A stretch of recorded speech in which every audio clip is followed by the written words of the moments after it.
Tai mūsų misija šiandien – išsiaiškinti, kas tas Palo Santo yra iš tikrųjų. Išvertus iš ispanų kalbos, Palo Santo reiškia šventasis medis. Jis kilęs iš Pietų Amerikos, kur vietinės gentis, pavyzdžiui, inkai, į šimtmečius naudojo šamanistiniuose ritualuose. Tai buvo įrankis skirtas apsivalyti, gydyti, atbaidyti, kaip sakoma, piktasias dvasias ir atkurti dvasinę pusiausvyrą. Taigi mes kalbam ne apie oro gaiviklį, Tikrai ne. o apie sakralų artefaktą. Pradėkime nuo tos klaidos, kurią darau aš ir įtariu daugelis kitų. Kaip teisingai priversti tą lazdelę veikti? Gide aprašytas procesas atrodo lyg ir paprastas, bet turi esminių niuansų. Pirmas dalykas – lazdelę reikia laikyti 45 laipsnių kampu, būtinai nukreiptą žemyn. Antra – uždegti jos galiuką žvake ar žiebtuvėliu ir leisti liepsnai degti ne kelias sekundės, o maždaug 20-30.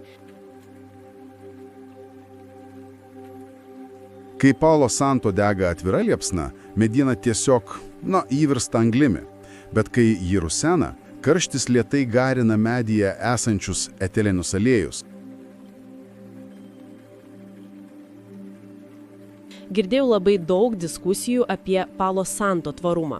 Ar mes, pirkdami šias lazdeles, neprisidedam prie miškų naikinimo? Tai yra absoliučiai esminis ir, sakyčiau, būtinas klausimas.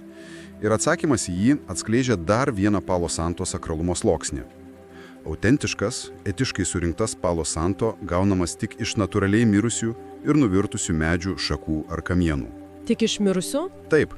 Negana to, medis turi išgulėti miško paklotėje mažiausiai nuo 3 iki 10 metų. Oho.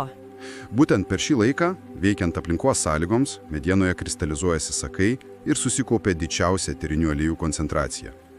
Gyvo medžio kirsti ne tik negalima, tai būtų ir beprasmiška, nes jo mediena, ji tiesiog neturėtų tų savybių.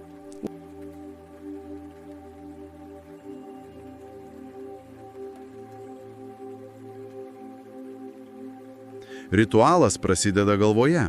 Prieš pradedant, reikėtų akimirkai sustoti ir aiškiai suformuluoti, ką norima pasiekti. Tai ritualinis slenkstis.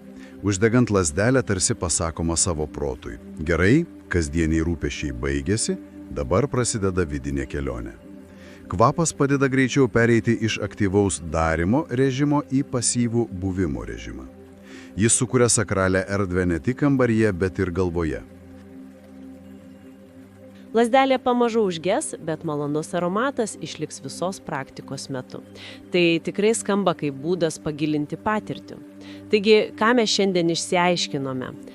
Man atrodo, pagrindinė mintis ta, kad Palo Santo tai kur kas daugiau nei malonus kvapas. Tai sąmoningas įrankis. Jame labai daug kalbama apie išvalymą, paleidimą, atsisakymą to, kas nebereikalinga.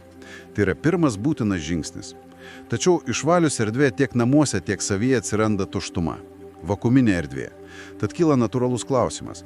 Išvalius namus kokią naują energiją, kokį tikslą, kokį jausmą ar kokį ketinimą norėtųsi sąmoningai juos pakviesti. Galbūt ritualas nesibaigia ties valymu, galbūt jis nuo jo tik prasideda.